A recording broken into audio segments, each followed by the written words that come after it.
Olá, querido, graça e paz. Ótimo dia, ótima noite para você, no caso. E hoje vamos falar um pouquinho, continuar o nosso bate-papo aqui, né? Breve. Eu queria estar falando de Atos 26, que o apóstolo Paulo vai falar com o rei Agripa, né? E vai falar sobre a sua conversão, defender a fé em Cristo Jesus, tá? Eu vou ler rapidamente o texto aqui, que diz assim, Atos 26, a partir do versículo 13, tá? Está escrito assim: Ao meio-dia, ó rei, indo eu caminho afora, vi uma luz no céu, mais resplandecente do que o sol, que brilhou ao meu redor e dos que estavam comigo. E caindo todos por terra, ouvi uma voz que me falava, em língua hebraica: Saulo, Saulo, por que me persegues? Dura coisa é recalcitrares contra os aguilhões. Então eu perguntei, quem és tu, Senhor? Ao que o Senhor respondeu: Eu sou Jesus a quem tu persegues. Mas levanta, te firma sobre os teus pés. A ordem é para levantar, queridos. Porque por isto te apareci, o motivo da aparição, para te constituir ministro e testemunha, tanto das coisas que vistes, como daquelas pelas quais ainda te aparecerei, livrando-te de ti, do povo, dos gentios, para os quais eu te envio. Olha só, eu vou te enviar, mas eu vou te livrar. Olha para quê? Para lhe abrires os olhos e converteres das trevas para a luz e da potestade de Satanás para Deus, a fim de que recebam eles remissão de pecados e herança entre os quais são santificados pela fé em mim. Então o apóstolo Paulo está explicando para o rei Agripa como é que foi a conversão dele. Ele está falando, olha, apareceu para mim e disse para eu levantar, a ordem dele, eu levantei. Explicou para que ele apareceu na minha vida. Explicou que ele estava me dando um ministério. Explicou que eu seria enviado para um povo que iria querer, a princípio, o povo judeu me perseguir, mas depois eu iria ir para os gentios, para eu converter esse povo das trevas para a luz através do nome de Jesus. Então aqui está o relato de Paulo. Mas o que eu queria falar com você, e Deus falou comigo, e fala com você também, porque o véu foi rasgado, não tem essa. A princípio, a palavra que eu queria falar com os irmãos é: dura coisa, Paulo, é recalcitrares contra os aguilhões. Está no versículo 14. Dura coisa, Paulo, é resistir ao meu chamado. É mais ou menos isso que está falando. Deixa eu explicar para você, não com as minhas palavras, é claro, no dicionário, o que é recalcitrar contra os aguilhões. Recalcitrar contra o aguilhão significa, nas palavras recalcitrar e aguilhão, podemos entender, recalcitrar contra o aguilhão é resistir à palavra de Deus, a uma vida eterna. Olha só, então vamos lá. Paulo estava resistindo ao chamado dele. O homem pode resistir? Pode, ele estava resistindo ao chamado dele. Por isso que quando ele usa a palavra recalcitrar contra os aguilhões, porque Paulo também, outrora, foi chamado, metaforicamente, de uma fera indomável, um touro indomável. Então vamos pegar essa figura para a gente entender da pecuária. Quem é que precisa de um aguilhão? Justamente um animal, um touro, porque ele não tem ainda o entendimento, certo? Para ele obedecer, como é que ele precisa ser tratado?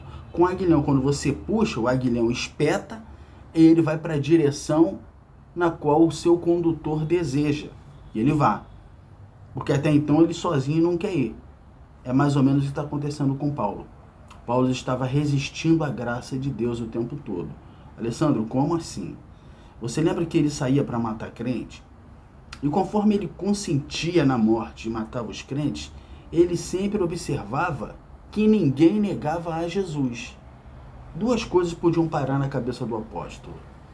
Esses caras, ou eles são loucos, que eu acho que era o que ele imaginava, ou esse Jesus existe mesmo. Porque eles não negam nem com a espada, nem com a ameaça de morte, eles negam essa fé. Então aquilo era um meio de graça que estava sendo conduzido a ele e ele observando isso. Depois ele também consentiu na morte de Estevão. Ele viu Estevão falando, eu vejo o céu aberto.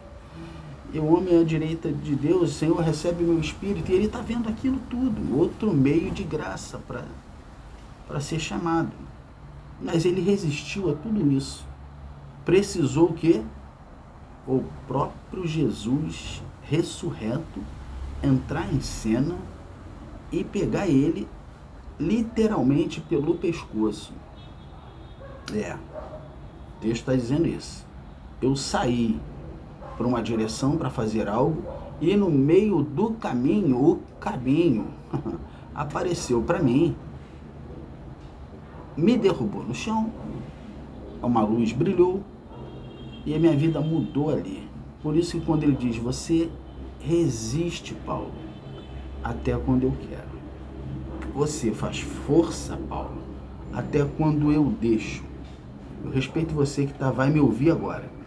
Deixa eu te explicar uma coisa, querido. Deus, Ele é o Criador de todas as coisas. E eu sou uma criatura. Eu tomo decisões todos os dias. Deus sabe antes de eu tomar. Mas o dia que Ele disser, acabou aqui, acabou, querido. Mas ele precisa respeitar a minha vontade e a sua. Cuidado com esse pensamento dele respeitar a minha vontade e a sua, queridos. Eu dou graças a Deus que ele não respeita todas as minhas decisões, nem todas as minhas vontades, porque senão eu poderia estar morto agora.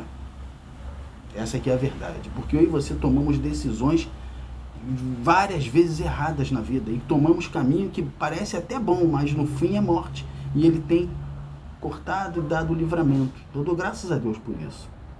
Mas a pergunta que eu quero falar para você e fiz para mim é essa. A gente tem resistido ao chamado de Deus? A gente tem recalcitrado contra o aguilhão? Será que Deus está apertando e a gente não percebeu ainda? Será que Deus está mostrando a direção, mas como o nosso coração ainda está preso aqui na terra, a gente está preso nas coisas desse mundo e não conseguiu vislumbrar aquilo que Ele já mostrou para a gente? Será? Deixa eu te contar uma coisa. Eu creio em revelação, em que Deus usa pessoas para falar. Mas eu creio nisso quando se esgota o limite, queridos.